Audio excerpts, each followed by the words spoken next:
This is the color scheme that I use for my videos. Make sure you copy down the black. Number 17 has a whole lot of fractions, and there's a couple ways of dealing with it.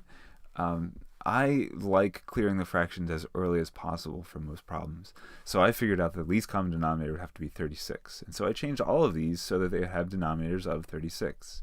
You'd have to multiply these two by 4 to get 36, and you have to multiply this one by 9 and this one by 3 to get 36. So 36 is the least common denominator, and this becomes a lot easier. Now, here at this point, you can multiply all the terms on both sides by 36 to clear the fraction. You get something like this: 28x minus 16x is equal to 24. Combining the like terms and dividing by 12, you get x equals 2, and that's the answer. Now, there's another way to do it. You don't necessarily have to go straight for the LCD. You can combine these two together.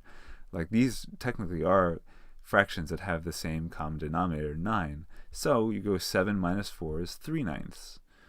X equals, now here you could say this is 1/4 is the same thing as 3/12. 3/12 plus 5/12 is 8/12, and now you've got something that you can solve here.